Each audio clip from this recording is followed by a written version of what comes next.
Boss Baby it was originally a picture book. Yeah, that's correct. So what exactly about it made you want to make it into an animation? It was such a wonderful book, and you know, we're always looking for stories you can only tell in animation. If you can shoot it in live action, it's not worth telling for us, you know. And Marla's book had this little baby in a suit, and as soon as you look at this little baby, it evokes like this would be a great animated movie, and it's a universal metaphor. Every parent knows and lived it. If a baby comes into your life, it'll order you around and boss you around. It seems like, well, everyone knows this story, you know, and what could we do with it? And it was a great launch pad to tell a sibling rivalry story, you know. And a lot of kids, if you look on YouTube, when they're told they're going to have a brother or sister, they have a complete meltdown. And there's a legitimate fear. They think, oh, the baby's going to get all the love. There won't be any left for me. And we just thought, well, you know, I lived that. A lot of people, my producer her children had lived that. And we thought, like, well, that's a great personal story. And if we could make a message movie about love and what is love, and that is something to be given instead of gotten, that it's important for kids to learn. But we did it under the guise of a broad comedy. Of course.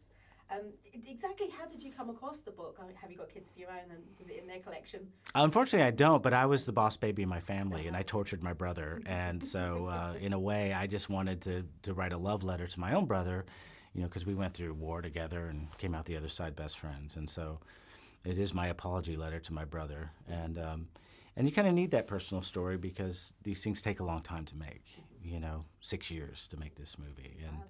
And over those 6 years, everyone, Alec Baldwin, Steve Buscemi, everyone brought their own kind of personal family stories to the movie. And it just felt like such a universal idea.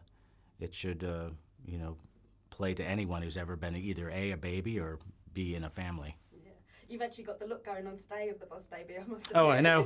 The tie is kind of part of the...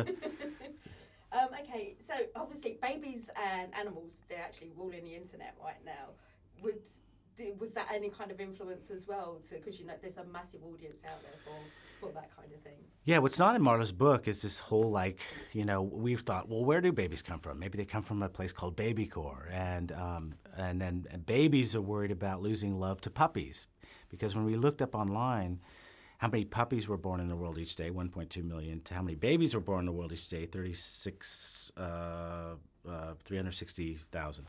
That puppies are outnumbering babies, you know, and recently in Japan, I think more couples have opted for pets than babies. And it's the first time in history that has ever happened. And it's really going on in the world. We thought, let's poke fun at it.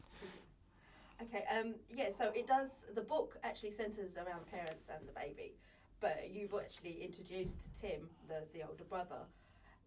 Was it just the fact that it was the sibling rivalry that you had with your own brother that made you want to bring in that another character, or was it it adds a new dimension to the story? Well, every film needs a point of view, and rather than taking Boss Baby's point of view, to ground it in a character that either we've all lived through, but in particular, it's a 7-year-old with an active imagination, and that's what made this story great for an animated movie.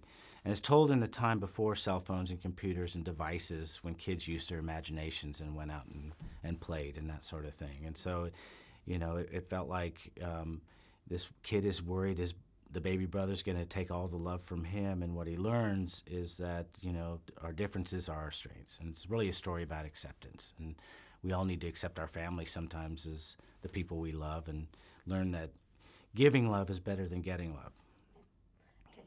Yeah, you've also have Hans Zimmer on who helped create the score as well. And that's, for me, that added the nostalgia. I love the old style kind of cartoon music that was added into the movie. Yeah.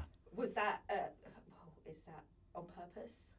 Yeah, I think there's a nostalgia to this film, or sentimentality to this film, and Hans was right on board with that. And it was a tricky score to do, and what Hans does great is weave all the emotions together and weave all these really nice themes for each character.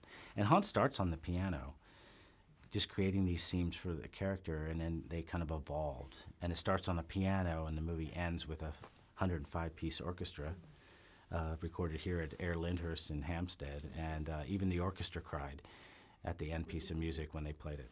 Okay. you've also some of the animation is quite old school as well, in certain parts.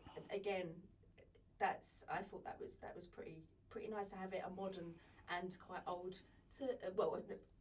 old school as well, to appeal to the parents that are there watching it with the children. Yeah, and I think, I got into animation when it was still done hand-drawn.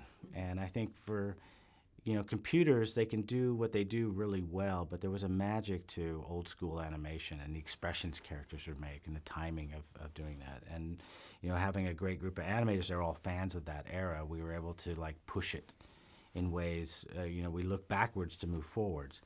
And we just, all animated films are starting to look the same now because we all have the same tools. So we really said, let's not do what we normally do. Let's do something different. Well, thank you very much for talking to me. Thank you. Okay, thank you. Nice to meet you, Donna.